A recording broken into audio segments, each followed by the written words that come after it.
नमो नमः।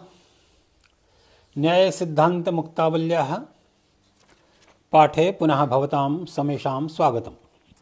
तत्र विगतदिने पृथिव्याः निरूपणं प्रचलति स्म।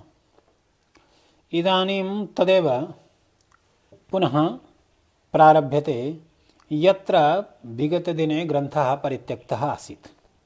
तत्र पृथिव्याः निरूपणे शरीरस्य निरूपणं सञ्जातम्। इदानीं क्रमः भवति इन्द्रियनिरूपणस्य। तत्राह इन्द्रियमिति, इन्द्रियं घ्राणेन्द्रियं पार्थिवम् इत्यर्थः।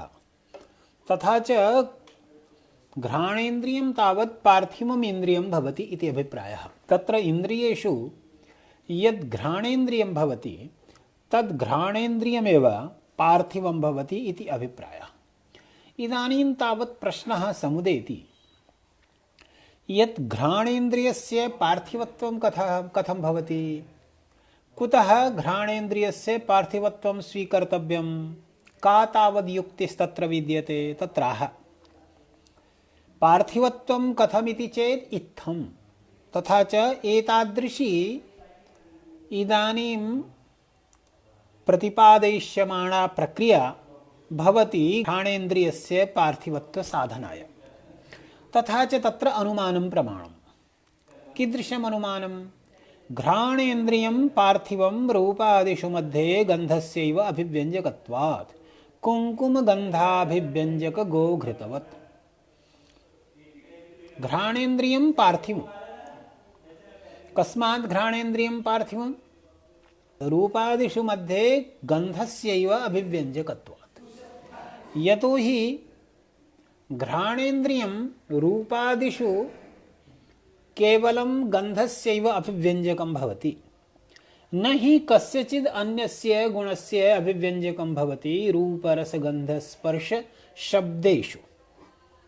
तथा च न्यायसूत्रेषु रूपरसगन्धस्पर्श शब्दानाम् इन्द्रियार्थत्वं प्रतिपादितमस्ति। तेषु केवलं गन्धस्यैव अभिव्यञ्जकं भवति घ्राणेन्द्रियम्। अस्माद् हेतोः घ्राणेन्द्रियस्य पार्थिवत्वमेव युक्तं। कथं तावत्? तत्र कुङ्कुमगन्धाभिव्यञ्जक गोघृतवत्। यथा तावत् कुङ्कुमगन्धस्य अभिव्यञ्जकं भवति गोघृतं, तथैव घृतं कुङ्कुमगन्धस्य अभिव्यञ्जकं भवति। तथैव घ्राणेन्द्रियमपि रूपादिषु मध्ये केवलं गन्धस्यैव अभिव्यञ्जकं भवति। अस्माद् हेतोः घ्राणेन्द्रियस्य पार्थिवत्वं सिद्ध्यति। घ्राणेन्द्रियं पार्थिवं रूपादिषु मध्ये गन्धस्यैव अभिव्यञ्जकत्वात् कुङ्कुमगन्धाभिव्यञ्जक गोघृतवत्। तथा च कुङ्कुमगन्धाभिव्यञ्जक गोघृतं तावत् अत्र उदाहरणतया दृष्टान्ततया प्रदर्शितमस्ति। तर्हि गोघृतस्य पार्थिवत्वं सिद्धमस्ति, तस्य च कुङ्कुमगन्धाभिव्यञ्जकत्वं निश्चितमस्ति। तथैव घ्राणेन्द्रियस्यापि गन्धाभिव्यञ्जकत्वं निश्चितमस्ति। घ्राणेन्द्रियेण तावद् गन्धस्य अभिव्यक्तिर्जायते, तथा च गन्धाभिव्यञ्जकत्वं घ्राणेन्द्रिये विद्यते रूपादिषु मध्ये। अतएव गोघृतवत् घ्राणेन्द्रियस्यापि पार्थिवत्वम् आवश्यकं भवति इति अभिप्रायः। तदेव अत्र अनुमानमत्र प्रदर्शितं। घ्राणेन्द्रियं पार्थिवं रूपादिषु मध्ये गन्धस्यैव अभिव्यञ्जकत्वात् कुङ्कुमगन्धाभिव्यञ्जक गोघृतवत्। इदानीं तावत् हेतुविधया समुपस्थापितमस्ति। रूपादिषु मध्ये गन्धस्यैव अभिव्यञ्जकत्वात्। यदि तावत् दृष्टान्तेऽपि एतादृशः हेतुः विद्यमानो भवेत्, साध्यं च तत्र विद्यमानं भवेत्, तदानीम् अस्य हेतोः साध्यानुमापकत्वं स्वीकर्तुं युक्तम्। यदि नैवमस्ति चेत् तदा अस्य हेतोः साध्यानुमापकत्वं युक्तं नास्ति। अतएव तत्र प्रश्नमुखेन आह न च दृष्टान्ते स्वीयरूपादिव्यञ्जकत्वादसिद्धिरिति वाच्यम्। तथा च दृष्टान्ते हेतुर्नास्ति इति प्रतिपादनाय एवम् आह। दृष्टान्तभूतमस्ति गोघृतं। गोघृते तावत् केवलं कुङ्कुमगन्धाभिव्यञ्जकत्वमेव नास्ति, अपितु स्वीयरूपादिव्यञ्जकत्वमपि विद्यते। तथा हि गोघृतं स्वीयं यद्रूपमस्ति तद्रूपमपि अभिव्यनक्ति। अतएव रूपादिषु मध्ये गन्धस्यैव अभिव्यञ्जकत्वं नैव आयाति। गन्धस्यैव अभिव्यञ्जकत्वं नाम गन्धाभिव्यञ्जकत्वे सति गन्धेतरा अनभिव्यञ्जकत्वम्। तर्हि गन्धेतरं यद्रूपं तस्य रूपस्यापि अभिव्यञ्जकमिदं भवति इत्यस्माद् हेतोः अस्य रूपादिषु मध्ये गन्धस्यैव अभिव्यञ्जकत्वं न भवति। रूपादिषु मध्ये गन्धस्यैव अभिव्यञ्जकत्वं, गन्धाभिव्यञ्जकत्वं तु भवति, परन्तु गन्धस्यैव अभिव्यञ्जकत्वं न भवति। यतो हि गन्धातिरिक्तस्य स्वीयरूपस्यापि अभिव्यञ्जकम् इदं भवति गोघृतम्। तर्हि दृष्टान्ते साध्यमस्ति हेतुर्नास्ति। सति चैवम् अनेन हेतुना कथं साध्यस्य अनुमानं कर्तुं शक्यम्? यदि यतो हि अन्वय सहचारः तदेव भवति, यत्र हेतुस्तत्र साध्यं। तर्हि यत्र हेतुस्तत्र साध्यम् इति न भवति अत्र। यतो हि गोघृते घ्राणादिषु मध्ये रूपादिषु मध्ये गन्धस्यैव अभिव्यञ्जकत्वं नास्ति, हेतुर्नास्ति। तर्हि यदि हेतुर्नास्ति तर्हि पार्थिवत्वे सत्यपि को लाभः? न कदाचिदपि तेन हेतुना साध्यस्य अनुमितिः कर्तुं शक्या। एतदेव आह अत्र पूर्वपक्षमुखेन। न च दृष्टान्ते स्वीयरूपादिव्यञ्जकत्वादसिद्धिरिति वाच्यं न च वाच्यं। यतो हि तत्र यदुक्तमस्ति रूपादिषु मध्ये गन्धस्यैव अभिव्यञ्जकत्वं, तस्य अभिप्रायः एषः नास्ति यत् रूपादिषु मध्ये केवलं गन्धस्यैव अभिव्यञ्जकत्वम्, अपितु तस्य अभिप्रायः अयं भवति यत् अन्यदीयरूपादीनाम् अनभिव्यञ्जकत्वे सति अन्यदीयगन्धव्यञ्जकत्वम्, परकीयरूपादि अव्यञ्जकत्वे सति तथा च परकीयगन्धव्यञ्जकत्वं हेतुः। तथा च परकीयरूपादि अव्यञ्जकत्वे सति परकीयगन्धव्यञ्जकत्वं यदा हेतुविधया उपस्थाप्यते तर्हि अयं हेतुः दृष्टान्ते विद्यते। यतो हि गोघृते परकीयरूपादि अव्यञ्जकत्वमपि विद्यते, परकीयगन्धव्यञ्जकत्वमपि विद्यते। यतो हि गोघृतं कुङ्कुमगन्धस्य अभिव्यञ्जकं भवति, परन्तु कुङ्कुमादीनां रूपादेः अभिव्यञ्जकं न भवति। तर्हि परकीयरूपादि अव्यञ्जकत्वे सति परकीयगन्धव्यञ्जकत्वात् अत्र हेतुरस्ति, साध्यमपि अस्ति, तथा च दृष्टान्तोऽयं सम्यक् सञ्जातः। परकीयरूपादि अव्यञ्जकत्वस्य तदर्थत्वात् न च नवशरावगन्धव्यञ्जकजले अनैकान्तिकत्वमिति वाच्यम्। नवशरावगन्धव्यञ्जकजले अनैकान्तिकत्वमिति वाच्यम्। तस्य शक्तुरसाभिव्यञ्जकत्वात्। तथा च अत्रैवमुच्यते नवशरावस्य नवीनो यः शरावः, नवीनः यः शरावः अस्ति मृत्तिकायाः पात्रविशेषः। तत्र यदा जलं दीयते तस्मिन् पात्रे तर्हि तत्र किं भवति? नवशरावस्य यः गन्धः तं गन्धं जलम् अभिव्यनति। तथा च जले परकीय रूपादि अव्यंजकत्वे सति परकीय गंध व्यंजकत्वं विद्यते, परंतु जले पार्थिवत्वं नास्ति, हेतुरस्ति साध्यं नास्ति। तर्हि हेतुरस्ति साध्यं नास्ति चेत् तर्हि का क्षतिः, को दोषः? व्यभिचार दोषः। साध्याभाववद् वृत्तित्वं हेतौ आयाति, तथा च व्यभिचार दोषः समायाति। तमेव व्यभिचार दोषं ग्रंथकारः न च इति रीत्या उपस्थापयति। न च नवशरावगन्धव्यञ्जक जले अनैकान्तिकत्वमिति वाच्यं न च वाच्यं तं परिष्करोति, तं दोषं दूरीकरोति। तस्य सक्तुरसाभिव्यञ्जकत्वात् उच्यते तज्जलं यदस्ति तज्जलं परकीय रूपादि अव्यंजकत्वे सति परकीय गंधव्यंजकं न भवति। कुतः? यतो हि रूपाद्यव्यंजकत्वम् आवश्यकम्, किन्तु तस्मिन् जले परकीय रूपादि अव्यंजकत्वं नास्ति। परकीय रसस्यापि व्यंजकत्वं तत्र विद्यते। यतो हि नवशरावस्य यद्रसः, नवशरावस्य यः स्वादः भवति तस्य स्वादस्यापि अभिव्यक्तिः जलेन क्रियते।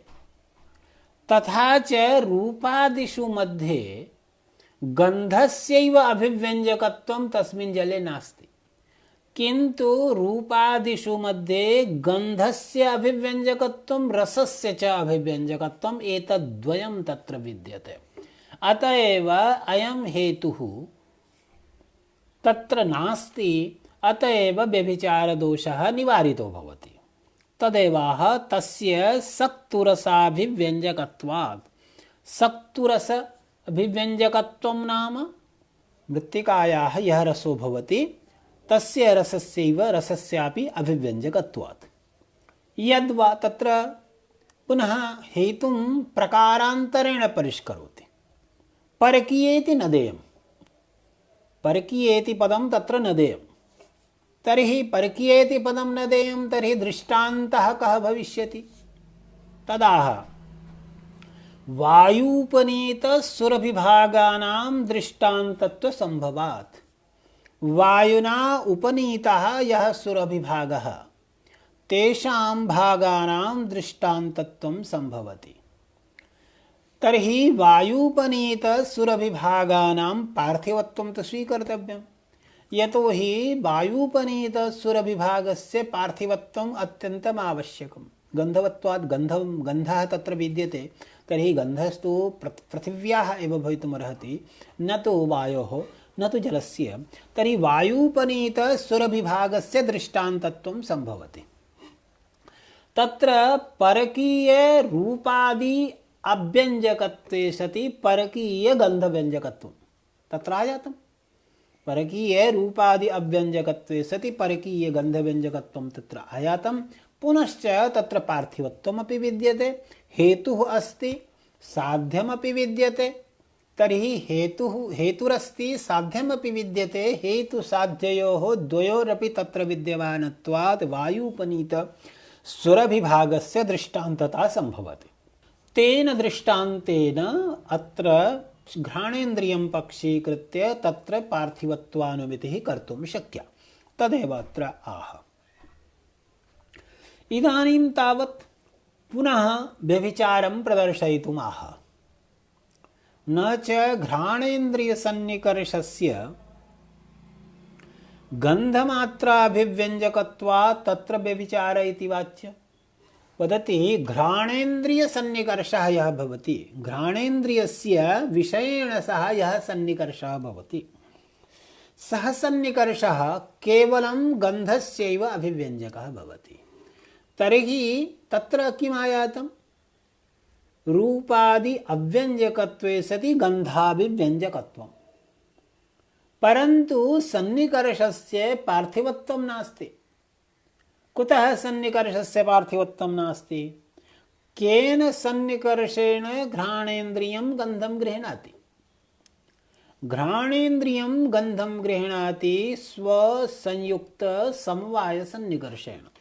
पश्यतु, स्वं नाम घ्राणेन्द्रियं, घ्राणेन्द्रियेण संयुक्तमस्ति पुष्पं, पुष्पे विद्यमानमस्ति गन्धः, विद्यमानः अस्ति गन्धः, पुष्पे समवेतः गन्धः अस्ति।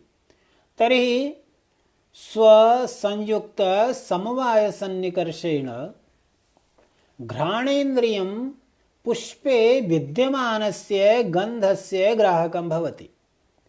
तर्हि इदम् अनया रीत्या घ्राणेन्द्रियस्य यः सन्निकर्षः भवति, स्वसंयुक्त समवाय सन्निकर्षः, स सन्निकर्षः रूपादिषु मध्ये गन्धस्यैव अभिव्यञ्जकः भवति, परन्तु तत्र पार्थिवत्वं नास्ति। तर्हि हेतुरस्ति साध्यं नास्ति। हेतुरस्ति साध्यं नास्ति इति चेत् को दोषः? व्यभिचारदोषः। साध्याभाववद्वृत्तित्वं हेतौ समायाति। तथा च व्यभिचारदोषः, व्यभिचारिणा हेतुना तु साध्यानुमितिः नैव कर्तुं शक्या। तमेव दोषम् अत्र उपस्थापयन् ग्रन्थकारः वदति, न च घ्राणेन्द्रियसन्निकर्षस्य गन्धमात्राभिव्यञ्जकत्वात् तत्र व्यभिचार इति वाच्यं समादत्ते, न च वाच्यं। कुतः? द्रव्यत्वे सति इति विशेषणात्। तत्र द्रव्यत्वे सति इति विशेषणं देयम्। द्रव्यत्वे सति इति विशेषणं तत्र देयम्। तर्हि द्रव्यत्वे सति इति विशेषणात्, अतः तर्हि किम् आयातम्? तत्र घ्राणेन्द्रियसन्निकर्षः स्वसंयुक्तसमवायरूपः द्रव्यात्मकः न भवति, अपि तु पदार्थान्तरं भवति। समवायस्तु पदार्थान्तरं, समवायः द्रव्यं न भवति, समवायस्तु पदार्थान्तरं भवति। तर्हि समवायस्य पदार्थान्तरत्वात् द्रव्यत्वाभावात् द्रव्यत्वे सति इति विशेषणोपादाने तत्र व्यभिचारः न जायते। यतोहि तत्र यथा साध्यं नास्ति तथैव हेतुरपि नास्ति। यतोहि साध्यमस्ति पार्थिवत्वं, पार्थिवत्वं तस्मिन् समवाये नास्ति, परन्तु तस्मिन् समवाये हेतुरपि नास्ति। यतोहि हेतुः इदानीं परिष्कृतः। हेतुरिदानीम् अनया रीत्या परिष्कृतः यत् द्रव्यत्वे सति रूपादिषु मध्ये गन्धस्यैव अभिव्यञ्जकत्वात्। तर्हि द्रव्यत्वे सति रूपादिषु मध्ये गन्धस्यैव अभिव्यञ्जकत्वं तत्र समवाये नैव समायाति। अत्र अस्माद्धेतोः तत्र व्यभिचारो न भवति इति आह। विषयमाह, इदानीं विषयं वदति। यतोहि पश्यतु, तत्र पृथिव्याः द्वैविध्यं प्रथमं प्रतिपादितमासीत्।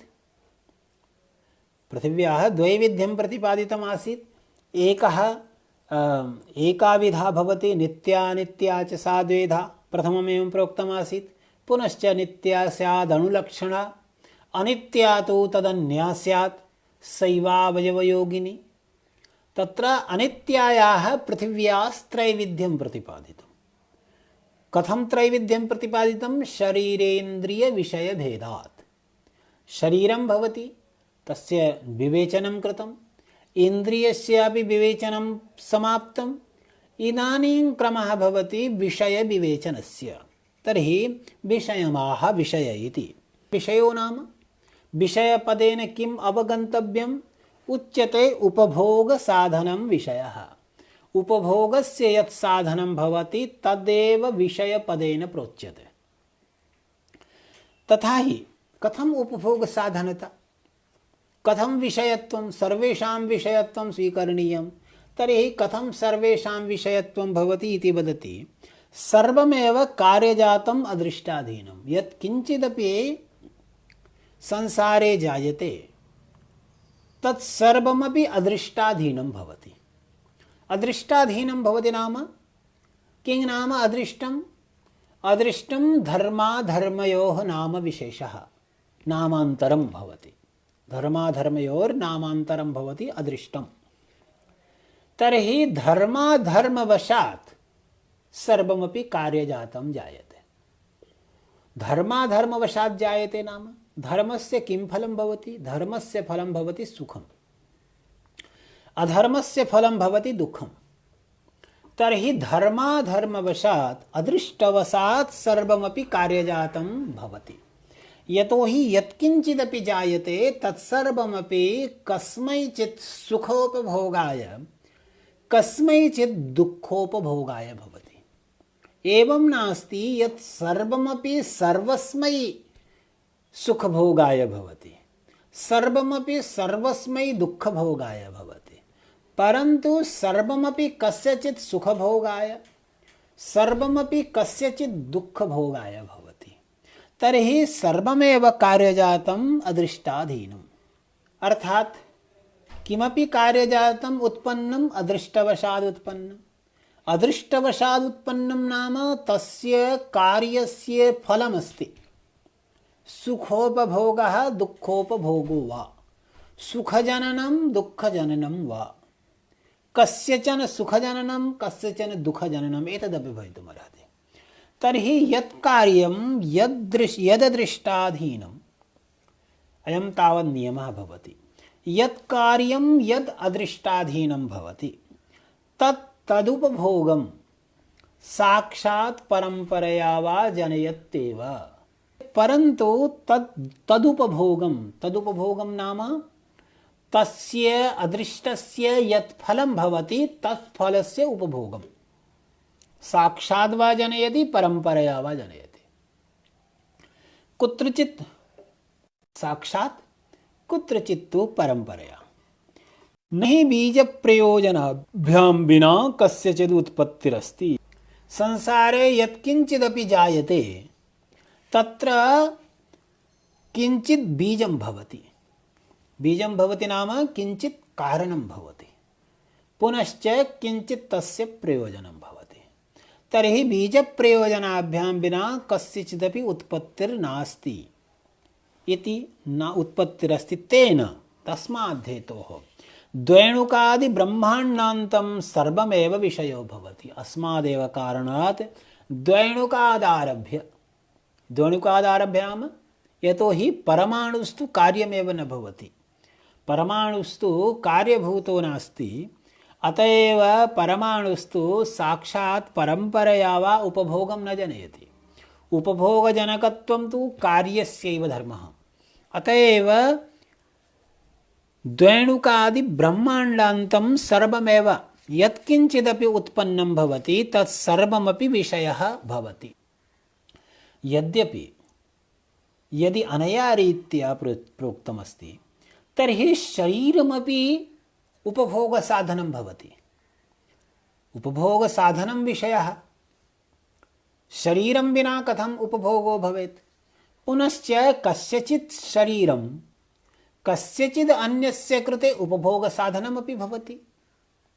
तर्हि इन्द्रियमपि तथैव उपभोगसाधनं भवति। तर्हि यदि इन्द्रियस्यापि उपभोगसाधनता, यदि शरीरस्यापि उपभोगसाधनता, तर्हि शरीरेन्द्रिययोरपि विषयत्वमेव समापतति, विषयत्वमेव भवति। तर्हि विषयभिन्नत्वेन शरीरेन्द्रिययोः ग्रहणं कुतः इति प्रश्नः। तं प्रश्नं समाधातुमाह यत् शरीरेन्द्रिययोर्विषयत्वेपि प्रकारान्तरेण उपन्यासः शिष्यबुद्धिवैशद्यार्थः। यद्यपि शरीरेन्द्रिययोर्विषयता भवति अत्र काचित् संशीतिर्नास्ति, अत्र कश्चन सन्देहो नास्ति, परन्तु तथा च किमायातं यत् अनया रीत्या शरीरेन्द्रिययोः विषयान्तर्गतत्वेनापि निरूपणं कर्तुं शक्यं, परन्तु प्रकारान्तरेण तस्य उपन्यासः शिष्यबुद्धिवैशद्यार्थः कृतः। शिष्याणां बुद्धेः वैशद्यं भवेत्, विशदता भवेत्, विस्तारः भवेत्, प्रकटता भवेत्। अतएव अनया रीत्या प्रतिपादितम्। अन्यथा तु यदि तथा प्रतिपादितं स्यात् तर्हि शरीरस्य इन्द्रियस्य च कश्चन पृथग् उपयोगोऽपि भवति इति शिष्याः नैव जानीयुः। अतएव शिष्याणाम् एतद्विषयकमपि ज्ञानं भवेत् इति धिया शरीरेन्द्रिययोर्विषयत्वेपि प्रकारान्तरेण तयोः उपन्यासः कृतः। तर्हि इदानीं तावत् पृथिव्याः निरूपणं समाप्तिम् एति। एतदनन्तरं तावत् जलनिरूपणं प्रारभ्यते। तत्र कारिकावल्यां जलस्य विषये जलस्य लक्षणं प्रतिपादितं। वर्णः शुक्लो रसस्पर्शौ जले मधुरशीतलौ स्नेहस्तत्र द्रवत्वं तु सांसिद्धिकमुदाहृतम्। वर्णः शुक्लः। वर्णः कीदृशो भवति? शुक्लः भवति। तथा च शुक्लवर्णवत्वं जले विशेषः जलस्य लक्षणं वक्तुं शक्यं। यद्यपि शुक्लवर्णवत्वं शुक्लरूपवत्वं जलस्य लक्षणं तथा न भवति। यतो हि शुक्लरूपं पृथिव्यामपि तिष्ठति, शुक्लरूपं तेजस्यपि तिष्ठति। तर्हि तत्र लक्षणसमन्वयः न भवेत्। अग्रे तत् निरूपयिष्यते। पुनश्च तत्र रसस्पर्शौ जले मधुरशीतलौ। जले मधुरः रसः, जले शीतल एव स्पर्शः इति प्रतिपादयितुमाह रसस्पर्शौ जले मधुरशीतलौ। पुनश्च तत्र आह स्नेहः। स्नेहः अपि तत्र विद्यते। द्रवत्वं तु द्रवत्वमपि जले विद्यते, परन्तु तद्द्रवत्वं किञ्चित् विशिष्टमस्ति। कीदृशं तज्जलत्वमस्ति? तद् द्रवत्वमस्ति सांसिद्धिकं द्रवत्वमस्ति। यतो हि द्रवत्वं द्विविधं भवति। सांसिद्धिकं द्रवत्वं भवति, पुनश्च नैमित्तिकं द्रवत्वं भवति। तत्र जले यद्द्रवत्वमस्ति तद्द्रवत्वं सांसिद्धिकमस्ति, नैमित्तिकं न भवति। तदेव अत्र प्रतिपादितं। जलं निरूपयति वर्णः शुक्ल इति। तत्र यथा पूर्वं पृथ्वीत्वजातिसिद्धिः कथं भवति इति प्रतिपादितमासीत्, तथैव अत्रापि जलत्वजातिसिद्धिः कथं भवति इत्यपि प्रतिपाद्यते। तत्राह स्नेहसमवायिकारणतावच्छेदकतया जलत्वजातिसिद्धिः। तथा च एतादृशः भवति कार्यकारणभावः। तर्हि समवायसम्बन्धेन स्नेहं प्रति तादात्म्यसम्बन्धेन जलं कारणम् इति यः कार्यकारणभावः भवति, तस्मिन् कार्यकारणभावे स्नेहस्य समवायिकारणता जले समायाति। तस्याः कारणतायाः अवच्छेदकं भवति जलत्वम् इति रीत्या जलत्वजातिसिद्धिः भवति। परन्तु अत्र प्रश्नः समुपस्थितो भवति यत् समवायसम्बन्धेन स्नेहं प्रति तादात्म्यसम्बन्धेन जलं कारणम् इति रीत्या कार्यकारणभावः नैव स्वीकर्तुं शक्यः। यतो हि समवायसम्बन्धेन विद्यमानः सर्वोऽपि स्नेहः कार्यं न भवति। यतो हि स्नेहस्तु जलीयपरमाणौ अपि विद्यमानः, परन्तु जलीयपरमाणौ विद्यमानः यः स्नेहः स स्नेहः नित्यः भवति, कार्यः न भवति। तर्हि स्नेहत्वावच्छिन्ना कार्यता न भवति। तथा च समवायसम्बन्धेन स्नेहं प्रति तादात्म्यसम्बन्धेन जलस्य कारणता नैव स्वीकर्तुं शक्या।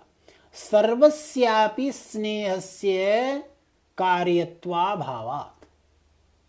सर्वस्यापि नाम भवति केषाञ्चित् स्नेहानां कार्यत्वं, परन्तु न सर्वस्यापि स्नेहस्य कार्यत्वं भवति। जलीयपरमाणुगतस्य स्नेहस्य अकार्यत्वात्। अतएव समवायसम्बन्धेन स्नेहं प्रति तादात्म्यसम्बन्धेन जलं कारणम् इति रीत्या कार्यकारणभावः नैव स्वीकर्तुं शक्यः। तदेव अत्र पूर्वपक्षतया उपस्थाप्यते। यद्यपि स्नेहत्वं नित्यानित्यवृत्तितया न कार्यतावच्छेदकं तथापि जन्यस्नेहत्वं तथा बोध्यं। तत्र उच्यते स्नेहत्वं नित्यानित्यवृत्ति भवति। स्नेहत्वं तावत् नित्येपि विद्यमानं भवति, अनित्येपि विद्यमानं भवति। यत्तावत् नित्ये अनित्ये उभयत्र विद्यमानं भवति स धर्मः कार्यतावच्छेदको न भवितुमर्हति। यतो हि अन्यूनानतिप्रसक्त एव धर्मः अवच्छेदको भवति। तर्हि कार्यतायाः यः अन्यूनवृत्तिधर्मः अनतिरिक्तवृत्तिश्च धर्मः स एव धर्मः कार्यतायाः अवच्छेदकः भवितुमर्हति, नान्यः कश्चन। परन्तु स्नेहत्वं तु अनित्ये स्नेहे यथा विद्यते तथैव नित्ये स्नेहेपि विद्यते। तर्हि कार्यतातिरिक्तवृत्तितया स्नेहत्वं कार्यतावच्छेदकं न भवति। तर्हि स्नेहत्वावच्छिन्ना कार्यता न मिलति, स्नेहत्वावच्छिन्न कार्यता निरूपिता कारणतापि न मिलति। तस्याः कारणतायाः अवच्छेदकतया जलत्वजाति सिद्धिरपि न भवितुमर्हति इति प्रश्नः, इति समस्या समायाति। तदेव अत्र प्रोच्यते यद्यपि स्नेहत्वं नित्यानित्यवृत्तितया न कार्यतावच्छेदकं तथापि जन्यस्नेहत्वं तथा बोध्यं। तदा उच्यते जन्यस्नेहत्वं तथा बोध्यम्। अर्थात जन्यस्नेहत्वं कार्यतावच्छेदकं भवति। अर्थात समवायेन संबंधेन जन्यस्नेहं प्रति तादात्म्यसंबंधेन जलं कारणम् इति कार्यकारणभावः स्वीकर्तव्यः। तर्हि इदानीं जन्यस्नेहत्वं तु केवलं जन्यस्नेहे एव तिष्ठति। तथा च किम् आयातं यत् कार्यता अन्यूना नतिरिक्तवृत्ति भवति जन्यस्नेहत्वम्, अत एव कार्यतायाः अवच्छेदकं जन्यस्नेहत्वं भविष्यति।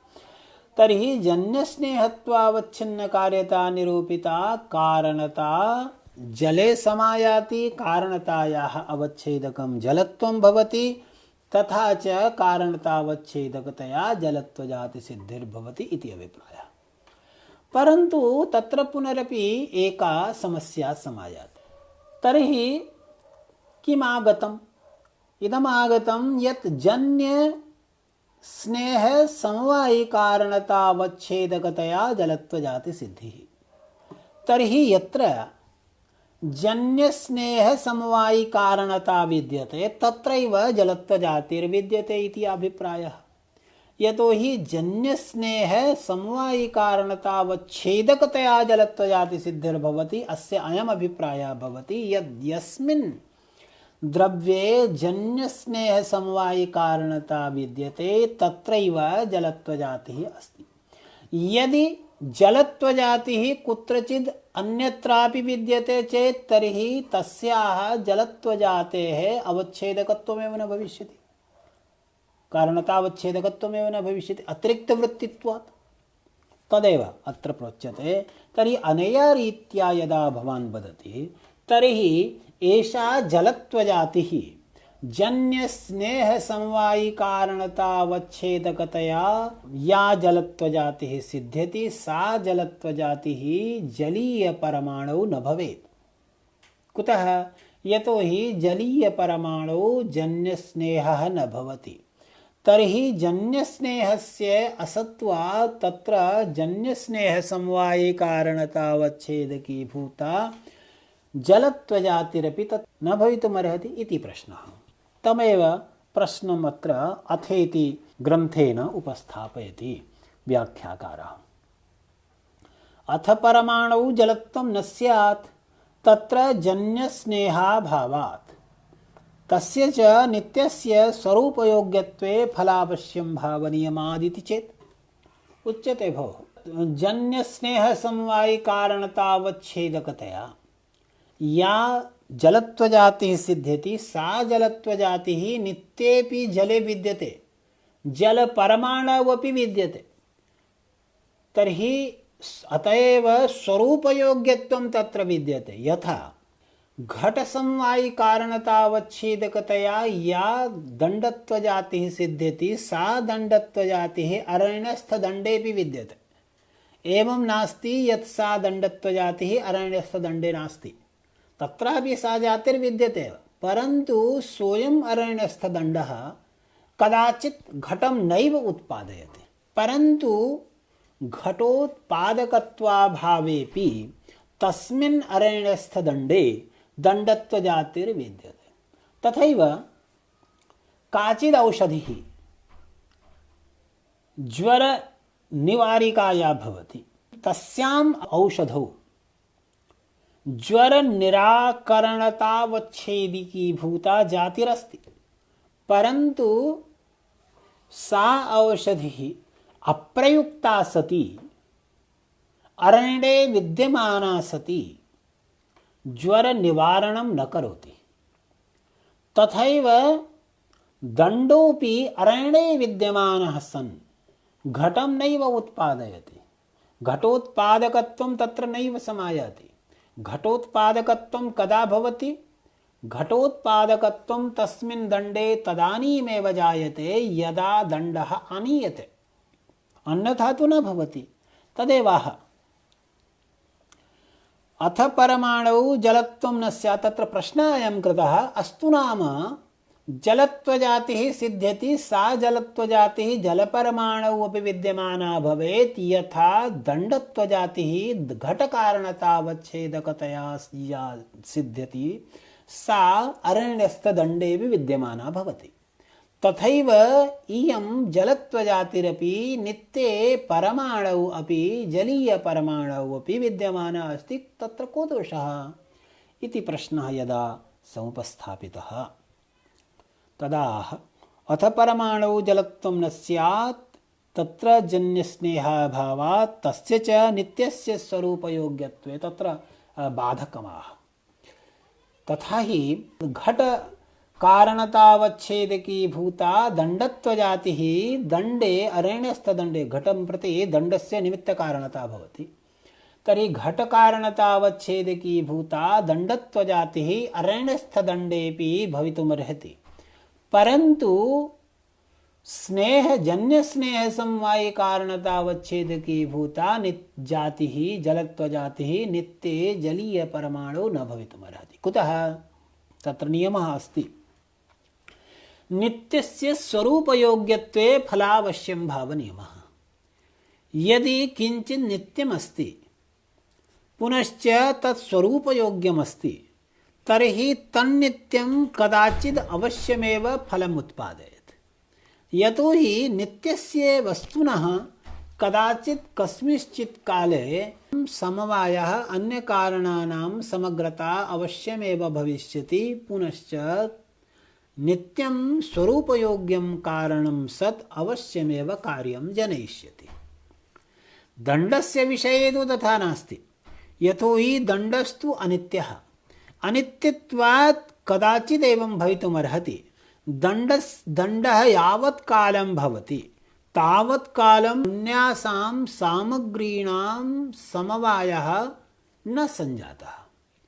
यदि अन्यासां सामग्रीणाम् उपस्थितिर्नैव जाता तर्हि कथं तत्र कार्यम् उत्पत्स्यते? तत्र तु घटोत्पादः न भवति, तत्र समस्या नास्ति, परन्तु यदि जलत्वजातिः स्वीक्रियते जन्यस्नेहसमवायी कारणतावच्छेदकी भूता जलत्वजातिः यदि स्वीक्रियते परमाणु जलीयपरमाणु, तर्हि जलीयपरमाणवपि कदाचित् जन्यस्नेहस्य उत्पत्तिप्रसङ्गः इति अभिप्रायः। फलावश्यं भावनियमादिति चेत् न, तर्हि इदानीं जलत्वजातिसिद्ध्यर्थं मार्गान्तरम् आविष्करोति। वदति तत्र अनया रीत्या पूर्वोक्तया रीत्या जलत्वजातिसिद्धिर्न भवति, किन्तु जन्यस्नेहं प्रति जन्यजलस्य कारणता भवति। तथा च समवायसम्बन्धेन जन्यस्नेहं प्रति समवायसम्बन्धेन जन्यजलं कारणम् इति रीत्या जन्यस्नेहं प्रति जन्यजलस्य कारणतायाः साधनात् जन्यजलत्वं कारणतावच्छेदकं भवति। पुनश्च जन्यजलं प्रति समवायसम्बन्धेन जन्यजलं प्रति समवायतादात्म्यसम्बन्धेन जलस्य कारणता स्वीकर्तव्या। तथा च तत्र सोपानद्वयं भवति। एकस्मिन् सोपाने जन्यस्नेहसमवायिकारणतावच्छेदकतया जन्यजलत्वजातिसिद्धिर्भवति। अन्यस्मिन् सोपाने किं भवति? जन्यजलसमवायिकारणतावच्छेदकतया जलत्वजातिसिद्धिर्भवति। तर्हि अनया रीत्या जलत्वजातिसिद्धिर्भवति इति अभिप्रायः। तदेवाह जन्यस्नेहजनकतावच्छेदिकायाः जन्यजलत्वजातेः सिद्धौ तदवच्छिन्नजनकतावच्छेदकतया जलत्वजातिसिद्धिः।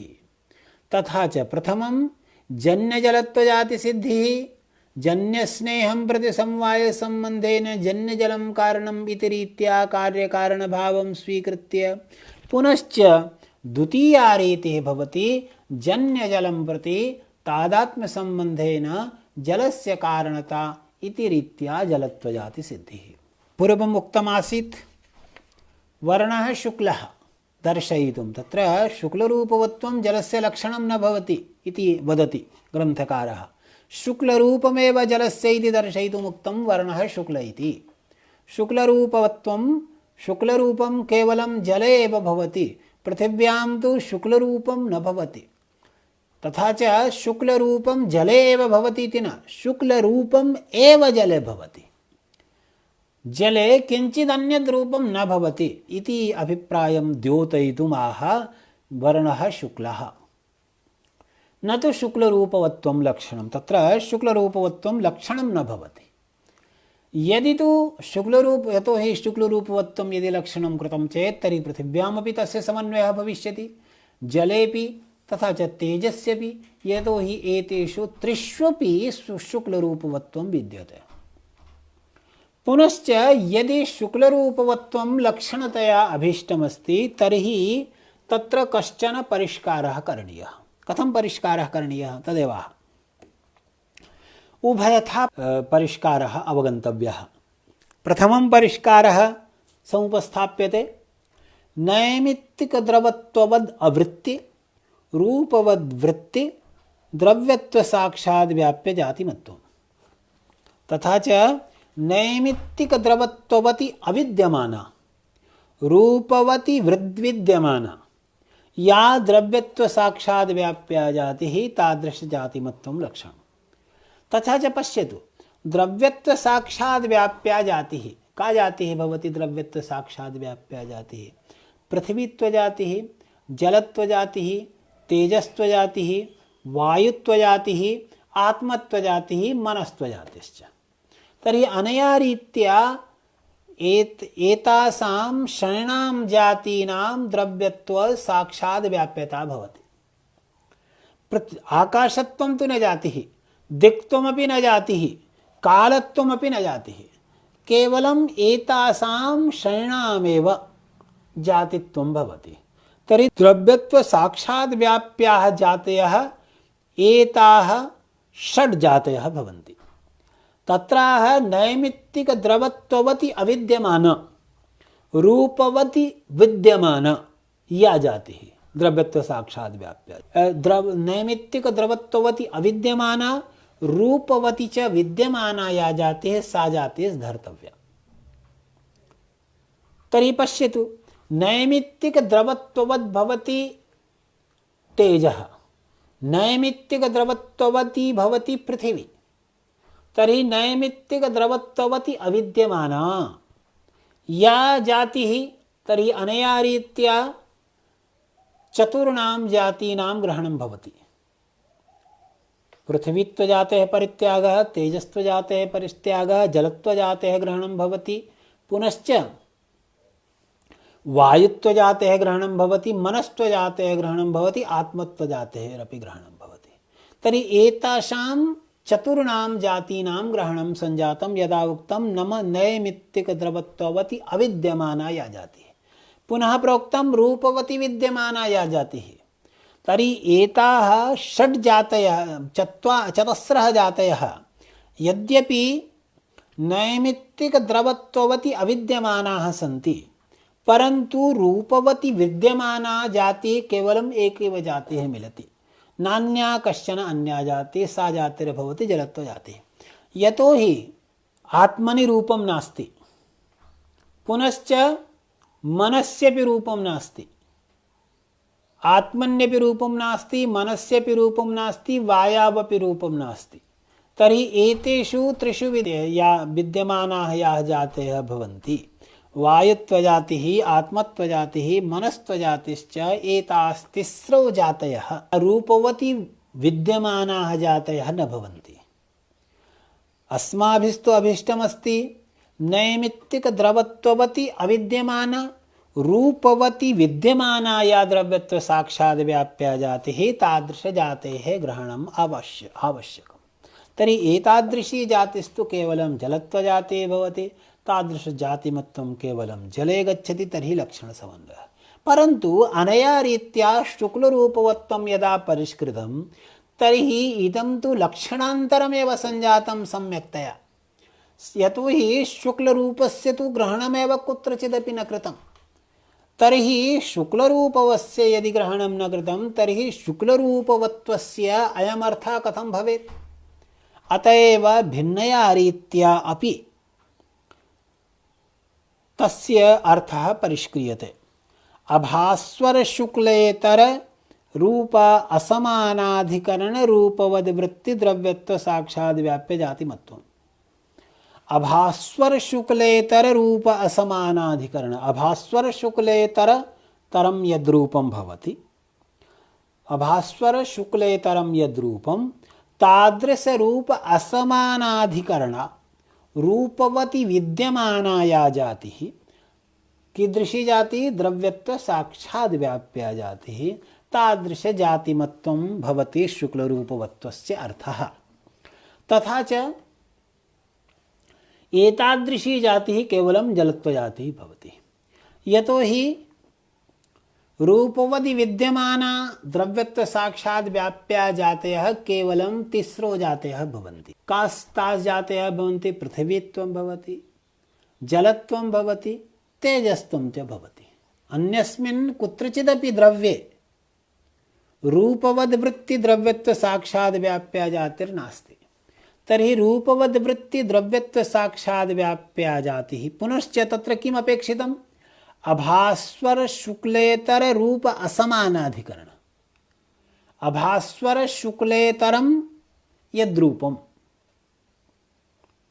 अभास्वर शुक्लेतरं रूपं भवति, भास्वर शुक्लं रूपं, पुनश्च अन्यद् यदपि रूपं भवति पीत नीलादिकं, तर्हि तत् समानाधिकरणा जातिः भवति पृथ्वीत्वजातिः, तेजस्त्वजातिश्च। असमानाधिकरणा जातिः पुनश्च रूपवती विद्यमाना जातिः, द्रव्यत्व साक्षात् व्याप्या जातिः इति कथनेन तु केवलं जलत्वजातिरेव गृहीता भवति।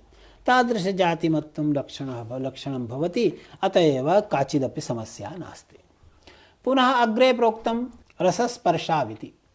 रसस्पर्शौ जले मधुरशीतलौ, जलस्य तत्राह जलस्य मधुर एव रसः, शीत एव स्पर्शः। तथा च मधुर एव रसः इत्यस्य कः अभिप्रायः?